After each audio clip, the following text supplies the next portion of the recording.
ಈ ಒಂದು ಕಾರ್ಯಕ್ರಮಕ್ಕೆ ತುಂಬಾ ಹೃದಯದಿಂದ ಸ್ವಾಗತಿಸುತ್ತೇವೆ.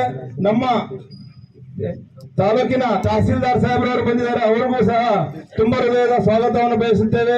ಇಒ ಸಾಹೇಬ್ರವರು ಬಂದಿದ್ದಾರೆ, ಅವರಿಗೂ ಸಹ ತುಂಬಾ ಹೃದಯದ ಸ್ವಾಗತವನ್ನು ಬಯಸುತ್ತೇವೆ. ಈ ಒಂದು ಕಾರ್ಯಕ್ರಮ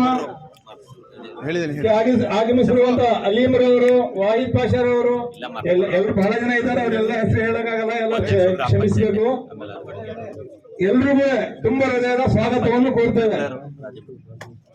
ಗ್ರಾಮ ಪಂಚಾಯತಿ ಉಪಾಧ್ಯಕ್ಷರು ಬಂದಿದ್ದಾರೆ, ಅವ್ರಿಗೂ ಸಹ ಈ ಒಂದು ಕಾರ್ಯಕ್ರಮಕ್ಕೆ ತುಂಬಾ ಹೃದಯದ ಸ್ವಾಗತವನ್ನು ಬಯಸುತ್ತೇವೆ.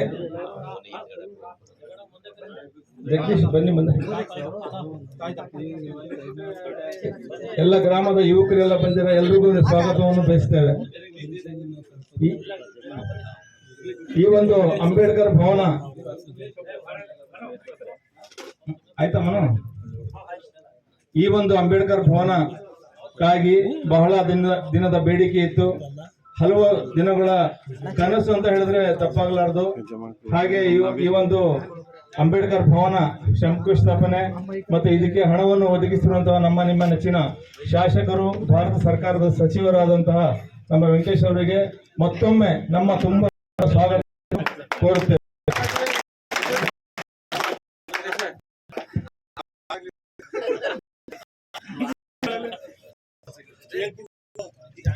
ಈ ಕಾರ್ಯಕ್ರಮವನ್ನು ಉದ್ದೇಶಿಸಿ ಇವಾಗ ನಮ್ಮ ಸಂಘದ ಅಧ್ಯಕ್ಷರಾದಂತಹ ಮನು ಅವರಿದ್ದಾರೆ, ಅವ್ರಿಗೂ ಕೂಡ ಒಂದು ಸ್ವಾಗತವನ್ನು ಕೋರ್ತೇವೆ. ಎಲ್ಲ ಸಂಘದ ಸದಸ್ಯರುಗಳಿಗೆ ತುಂಬಾ ಹೃದಯದ ಸ್ವಾಗತವನ್ನು ಬಯಸುತ್ತೇವೆ. ಅಶೋಕ್ ನಮ್ಮ ಕರಡಿಪುರ ರೇವಣ್ಣ ಅವರು ಬಂದಿದ್ದಾರೆ, ಅವ್ರಿಗೂ ಕೂಡ ಸ್ವಾಗತವನ್ನು ಬಯಸ್ಕೊಡ್ತಾರೆ. ಎಲ್ಲ ಮಾಧ್ಯಮ ಮಿತ್ರರವರಿಗೂ ಎಲ್ಲ ಮತ್ತೆ ಪೊಲೀಸ್ ಇಲಾಖೆಯವರಿಗೂ ಈ ಒಂದು ಕಾರ್ಯಕ್ರಮಕ್ಕೆ ಸ್ವಾಗತ. ಈ ಒಂದು ಕಾರ್ಯಕ್ರಮವನ್ನು ಉದ್ದೇಶಿಸಿ ಮಾತಾಡ್ಬೇಕಂತ ನಮ್ಮ ಸುಹೇಲ್ ಅವರವರಿಗೆ ಕೇಳ್ಕೊಳ್ತೇವೆ.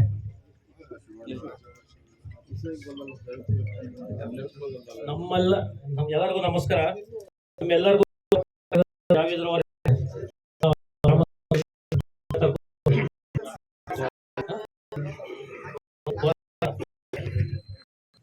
ವೇದಿಕೆ ಮೇಲೆ ಆಸೀನರಾಗಿರುವಂತಹ ನಮ್ಮ ನೆಚ್ಚಿನ ಮಂತ್ರಿಗಳು, ಕರ್ನಾಟಕ ಸರ್ಕಾರದ ರೇಷ್ಮೆ ಮತ್ತು ಪಶುಸಂಗೋಪನಾ ಸಚಿವರಾದಂತಹ ಕೆ ವೆಂಕಟೇಶಣ್ಣನವರೇ, ಹಾಗೂ ಆಶ್ರಯ ಸಮಿತಿ ಹಾಗೂ ಗ್ಯಾರಂಟಿ ಸಮಿತಿ ಅಧ್ಯಕ್ಷರಾದ ನಮ್ಮ ಯುವ ನಾಯಕರಾದಂತಹ ನಿತಿನ್ ಅಣ್ಣನವರೇ, ಬ್ಲಾಕ್ ಕಾಂಗ್ರೆಸ್ ಅಧ್ಯಕ್ಷರಾದಂತಹ ರಾಮಜ್ಜನ್ ಬಾಬಣ್ಣನವರೇ, ಹಾಗೂ PLD ಬ್ಯಾಂಕ್ ಅಧ್ಯಕ್ಷರು ನಮ್ಮ ವಲ್ಲಪ್ಪಣ್ಣನವರು, ಹಾಗೂ ನಮ್ಮ ಸ್ನೇಹಿತರು DCC ಬ್ಯಾಂಕ್ ಸದಸ್ಯರಾದ ನೂತನವಾಗಿ ಆಯ್ಕೆಯಾಗಿದ್ದಾರೆ. ಅವ್ರಿಗೆ ಡಬಲ್ ಹೇಳ್ಬೇಕು, ನಿಮಗೆ ಫಸ್ಟ್ ಗ್ರಾಮಕ್ಕೆ ಬಂದಿದ್ದೀರ, ಅವರಿಗೆ ಅವರು ಬಂದಿದ್ದಾರೆ. ಹಾಗೂ ನಮ್ಮ ಮೈಮೂಲ್ ಸದಸ್ಯರಾದಂಥ ನಮ್ಮ ಪ್ರಕಾಶ್ ಅಣ್ಣವರು ಬಂದಿದ್ದಾರೆ. ನಮ್ಮ ಗ್ರಾಮ ಪಂಚಾಯತಿ ಅಧ್ಯಕ್ಷರು ವೀಣಾ ಅವರು ಇದ್ದಾರೆ. ಹಾಗೂ ಎಲ್ಲ ಗ್ರಾಮಸ್ಥರು ಎಲ್ಲ ಬಂದಿದ್ದಾರೆ, ಅಧಿಕಾರಿಗಳು, ಎಲ್ಲರಿಗೂ ನಮಸ್ಕಾರ. ಇವತ್ತು ಈ ದಿನ ನಮಗೆ ಭಾಳ ಸಂತೋಷದ ದಿನ. ನಮ್ಮ ಗ್ರಾಮದ ಅಂಬೇಡ್ಕರ್ ಸಂಘ ಯುವಕರು ಭಾಳ ಪ್ರಯತ್ನ ಮಾಡ್ತಿದ್ರು. ಒಂದು ಅಂಬೇಡ್ಕರ್ ಭವನ ಬೇಕು, ಅಲ್ಲಿ ಜಾಗ ಇಲ್ಲ ಎಲ್ಲುವೆ ಅಂತ ಭಾಳ ಕೋರಿಕೆ ಇತ್ತು. 15 ವರ್ಷದಿಂದನೂ ಇತ್ತು ಇದು. ಮೊದಲು ಒಂದು ಸತಿ ನಮ್ಮ ಸಾಹೇಬರು ಒಂದು 10 ಲಕ್ಷ ಕೊಟ್ಟು ಕುದ್ಲಿ ಪೂಜೆನೂ ಮಾಡಿಸಿದ್ರು, ಇಲ್ಲೇ ಬಂದು ಮಾಡಿದರು. ಬಟ್ ಜಾಗದ ಸ್ವಲ್ಪ ರೆಕಾರ್ಡ್ಸು ಅದು ಪ್ರಾಬ್ಲಮ್ ಇರೋದ್ರಿಂದ ಸ್ವಲ್ಪ ಮುಂದೆ ಆಯಿತು. ಆಮೇಲೆ ಅದೇ ಫಂಡಿಗೆ ಮಾಜಿ ಶಾಸಕರು ಇದ್ರಲ್ಲ, ಅವರು ಬಂದು ಗುದ್ಲಿ ಹೊಡೆದು ಹೋಗಿದ್ರು, ಕೆಲಸ ಆಗಿರಲಿಲ್ಲ. ಈಗ ನಮ್ಮ ಸಾಹೇಬರು ಮಂತ್ರಿಯಾಗಿ ಅವರು ಬಂದಿದ್ದಾರೆ. ಮತ್ತು ಅವರು 20 ಲಕ್ಷ ಕೊಡ್ತೀನಿ, 10 ಲಕ್ಷ ಸಾಲಲ್ಲ 20 ಕೊಡ್ತೀನಿ, ಚೆನ್ನಾಗಿ ಸುಸಜ್ಜಿತವಾಗಿ ಕಟ್ಟಡ ಕಟ್ಕೊಳ್ರಪ್ಪ ಅಂತ ಹೇಳ್ಬಿಟ್ಟು 20 ಲಕ್ಷ ರೂಪಾಯಿ ನಮ್ಮ ಗ್ರಾಮಕ್ಕೆ ಅಂಬೇಡ್ಕರ್ ಭವನಕ್ಕೆ ಒದಗಿಸಿದ್ದಾರೆ. ಅವ್ರಿಗೆ ನನ್ನ ವತಿಯಿಂದ, ನಮ್ಮ ಗ್ರಾಮದ ವತಿಯಿಂದ ಹೃತ್ಪೂರ್ವವಾಗಿ ಮತ್ತೊಮ್ಮೆ ವಂದನೆಗಳು. ಹಾಗೂ ನಮ್ಮ ಇದೇ ಅಂಬೇಡ್ಕರ್ ಸಂಘದ ಕೋರಿಕೆ ಮೇರೆಯಲ್ಲಿ ಮತ್ತು ನಾವು ಅಲ್ಲಿ ಹೋದಾಗ ಅಲ್ಲಿ ಸ್ವಲ್ಪ ರಸ್ತೆ ಪ್ರಾಬ್ಲಮ್ ಇದೆ ಅಂತ ಅವರೆಲ್ಲ ಕೇಳ್ಕೊಂಡಾಗ ಸಾಹೇಬರು CC ರಸ್ತೆಗೂ ಹೇಳಿದ್ದಾರೆ. ಮುಂದಿನ ದಿವಸದಲ್ಲಿ ಅದು ಕೆಲಸ ಅಲ್ಲಿ ಆಗುತ್ತೆ ನಮ್ಮ ಕಾಲೋನಿ ಒಳಗೆ, ಆಯಿತಾ? ಈಗ ಹೇಳ್ತೀನಿ. ಈಗ ಸರ್, ನಮ್ಮಲ್ಲಿ ಒಂದು ಎಲ್ಲ ಬಂದಿರೋದು ಎಲ್ಲ ಅಲ್ಲಿ ಡೈಲಿ ಅದೇ ಹೇಳ್ದಾಗ, ಒಂದು ಬಸ್ ಸ್ಟ್ಯಾಂಡು ಭಾಳ ಇದ್ದಿದೆ, ತುಂಬ ಜನಸಂಖ್ಯೆ ಇರೋ ಊರಿದು. ನಮಗೂ ನಾಚಿಕೆ ಆಗ್ತಾ ಇದೆ ಅಣ್ಣ ತಿರುಗಾಡೋಕ್ಕೆ. ಹೆಂಗಸ್ರು ಮಕ್ಕಳು ಬೀದಿಯಲ್ಲಿ ಮಳೆಯಲ್ಲಿ ನಿಲ್ತಾ ಇದ್ದಾರೆ.